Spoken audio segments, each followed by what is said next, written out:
Мор Йокай, унгарски магнат. Превод от унгарски Александра Трон.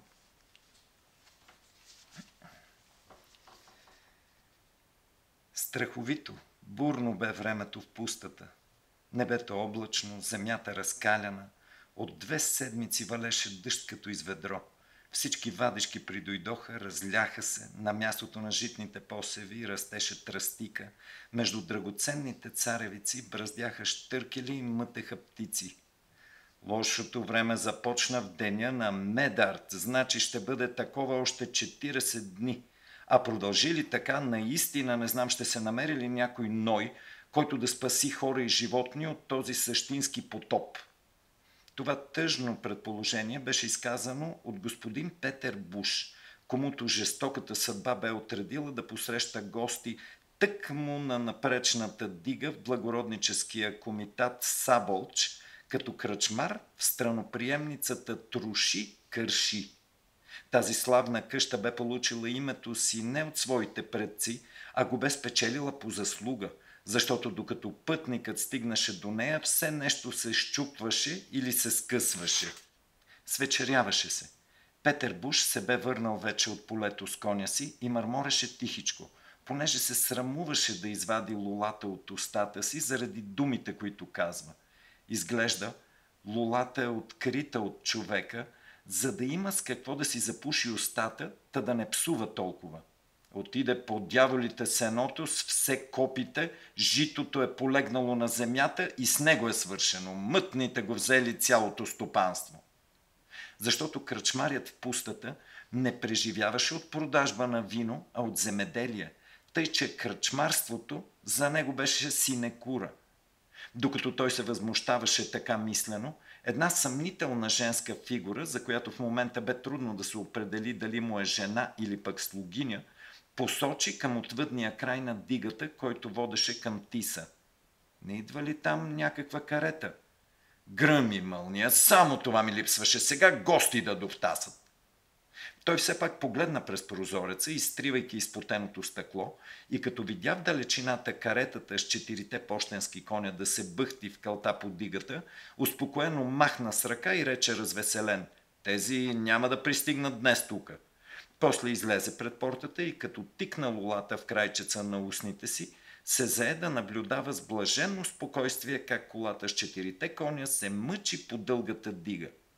Тежкият кош така се люлееше на високите си пружини, че едва не се преобръщаше, но 2 мъжаги го придържаха от двете страни и щом наближеше дупка, то единият, то другия натежаваше на стълбичката. А когато колелата подъваха до осите и 4 коня спираха ход, 2 най-напред навикваха конете, а после се принуждаваха с лопата и лост да измъкват колелата, да устъргват на събралата се кал по спиците и с тържествуващ вид изминаваха още няколко крачки.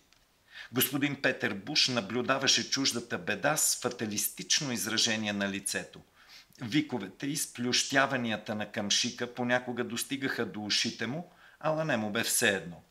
Накрая каретата до толкова затъна из 4 си колела по средата на дигата, че не можеше да се помръдне нито напред, нито назад. Хората пресипнаха, хомотите, ремъците се скъсаха, конете налягаха в кълта, а и вече се беше стъмнило. Господин Петер Буш с облегчено сърце изтърси върху дланта си пепелта от лулата. Слава Богу, днес тук нямаше да дойдат гости, душата му ликуваше. Изтегна се върху шубата, засмука последната запалена лула и се замисли. Каква ли голяма глупост е да тръгнеш на път в такова проклето време. Сега да разгледаме по-отблизо каретата. В нея бяха впрегнати 5 чистокръвни жребци, които мятаха пъстри пискюли на главите си. 2 до теглича и 3 отпред. На шиите на тройката коне висяха звънчетата, идващия насреща отдалеч да чуе звъна им и да се отстрани на време. На каретата седеше стар кочияш в кожена полушубка, комуто бяха дали една единствена инструкция, накъдето и да върви, никога да не е посмял да се обръща назад и да поглежда в каретата, защото веднага ще му пръснат черепа. Тъй като обаче ние не се опасявахме да получим куршуми в главите си, решихме да погледнем кой седи там. Под вдигнатия покрив на каретата се бе сгушил възрастен мъж, загърнат до шия с шуба от вълчи кожи и с спуснат почти до очите астраганен калпак. Дрехите скриваха всичко, освен неговото лице, ала чертите и погледът му бяха толкова странни, че можеха да удивят всеки наблюдател. Но ако човек се вгледаше в него по-продължително време, лека по лека можеше да се примири с всяка черта. Особено когато очите се затвориха и сънят загладеше всички бръзди и бръчки.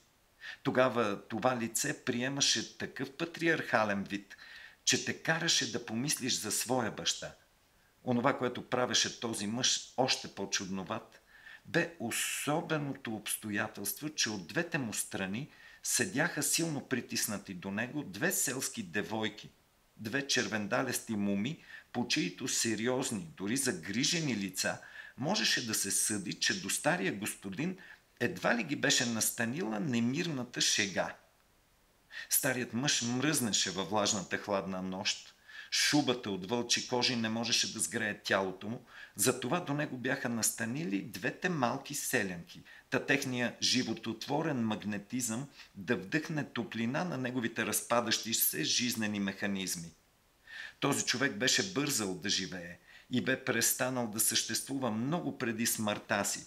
Сега той бе просто жива блуждаеща душа, притъпена, закостеняла, която се съживяваше само когато някое ново дразнение, опиянение, игриво, странно, изключително хрумване или мисъл я събудеха от летаргичният сън. Така и тази нощ той потегли от далечния си замък, защото не бе в състояние да заспи, да намери радост в нещо. Накрая намисли да отиде в страноприемницата Троши-Кърши и да се скара с кръчмаря, на всяка цена да се заяде с него.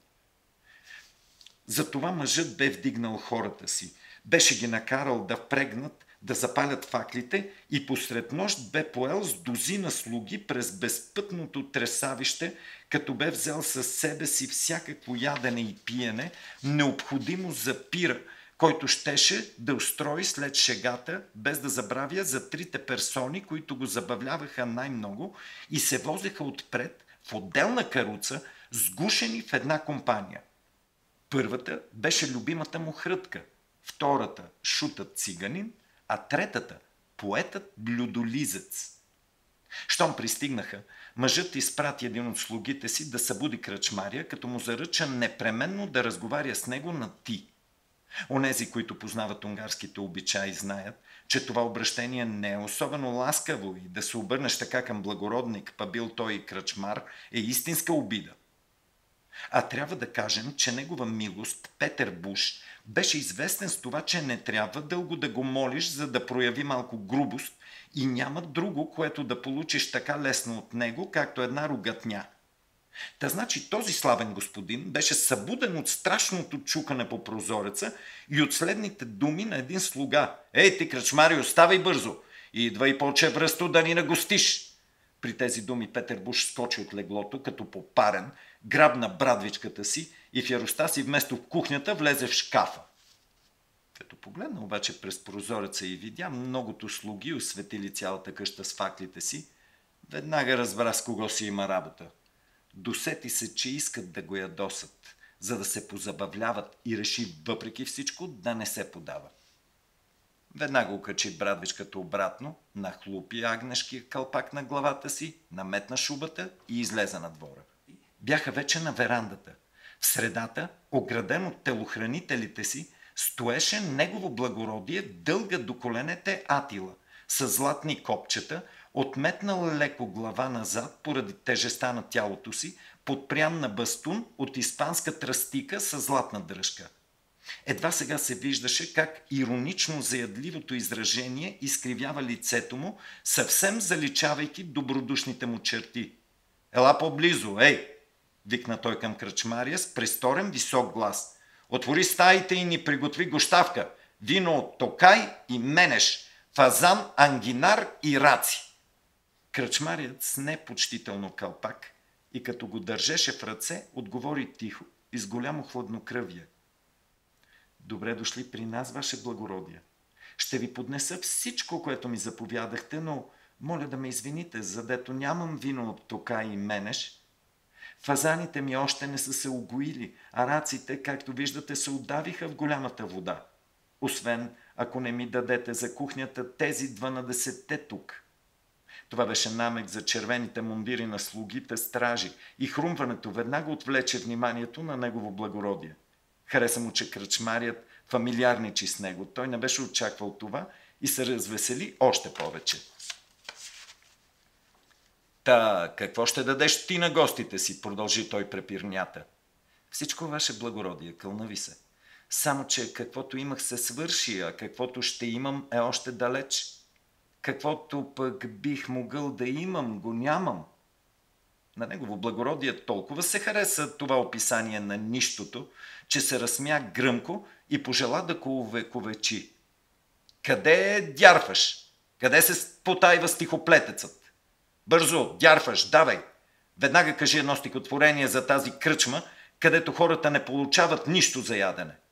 Господин Дярфаш сви вежди, зяпна и като се удари по челото с върха на пръста си екстемпо, измъкна оттам един стих.